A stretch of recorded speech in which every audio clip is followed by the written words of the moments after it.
ہاں تو پاکستانیوں پھر دیکھا ہے کتنے دبئی کے لوگ، کتنے عرب جو ہے نا وہ دبئی کو چھوڑ کے دوسری دنیا کی طرف کوچ کر گئے ہیں۔ وہاں کے جناب جی ہو سکتا ہے کہ ایئرپورٹ بھرے ہوں، جناب لوگوں نے اپنا سامان پیک کیا ہو کہ جناب کوئی پاکستان کا رخ کر رہا ہے، کوئی سعودی عرب کا رخ کر رہا ہے، کوئی جناب جی یورپین ممالک کا رخ کر رہا ہے۔ میں یہ ایسی بات کیوں کر رہا ہوں؟ جہاں پہ بھی بارشیں ہوتی ہیں، جہاں بھی سیلاب آتے ہیں، جہاں بھی دریا امڑتے ہیں، لیکن میں نے یہاں پہ کبھی بھی کوئی اچھے الفاظ نہیں سنے۔ جب بھی بارش آتی ہے، باہر روڈوں پہ جاتے ہیں، 2-2 فٹ 1-1 فٹ بھی پانی کھڑا ہو تو ہم نے وہاں پہ مایوسی کے سوا کچھ نہیں سنا کہ اس ملک کے ہے ہی ہے وہ پانی دا قطرہ بعد ڈگنا ہے تو جناب جی سیلاب پہلے آ جانا۔ یہاں رہنے کا کیا فائدہ؟ سیوریج ہی نہیں ہے، کوئی نظام ہی نہیں ہے جناب جی، کوئی مسئلہ ہی نہیں ہے۔ چلتے ہیں باہر، چلیں یار پتر کچھ کما پیسے دے چلیے باہر۔ یہ سن کے نا کان پاک گئے ہیں۔ اب میں دیکھ رہا ہوں کہ جناب وہاں دبئی کے اندر کروڑوں اربوں روپیہ ڈوب گیا ہے، لاکھوں کروڑوں کی گاڑیاں ڈوبی ہوئی ہیں اور بے یار و مددگار لاوارث روڈوں پہ پڑی ہیں۔ لوگ ان گاڑیوں کو چھوڑ کے محفوظ مقامات پہ پہنچ چکے ہیں، لیکن اس سب کے باوجود بھی کسی سے کوئی مایوسی کی بات، کوئی مایوسی کی خبر کہ جناب دبئی والوں نے اپنے حکمرانوں کے خلاف احتجاج شروع کر دیا ہے۔ انہوں نے ٹھیک ہے، انہوں نے بہت کام کیا، انہوں نے اتنی ٹیکنالوجی، اتنا جدید نظام کیا، انہوں نے پیسہ بہت لگایا، اس پہ کوئی شک نہیں ہے۔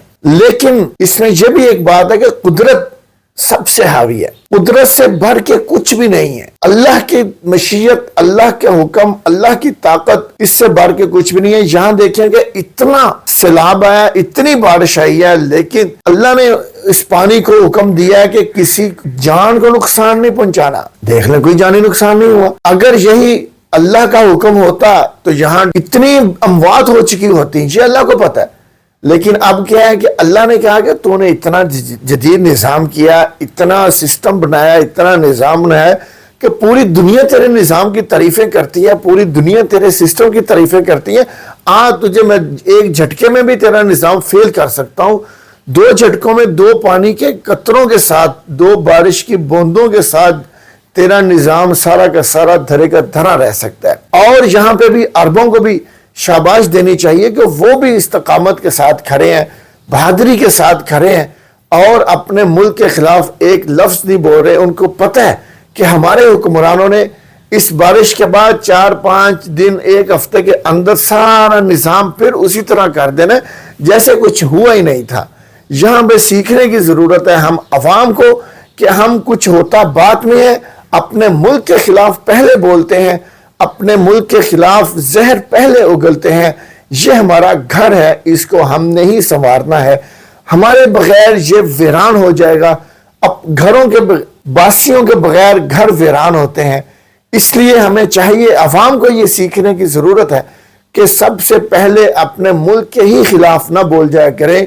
اور دوسری بات ہے حکمرانوں کے لیے کہ کچھ ہوش کے ناخن لے لیں، کچھ کسی سے سیکھ لیں۔ ٹھیک ہے لوٹ مار کر لیا، لیکن کچھ اپنا نظام بھی سیدھا کر لیں۔ جس جگہ کے اوپر، جس گھر کے اوپر آپ حکومت کرتے ہیں، حکمرانی کرتے ہیں، کچھ اس کو ہی سنوار دیں، کچھ اس کے باسیوں کو ہی سکھ کا سانس لینے دیں۔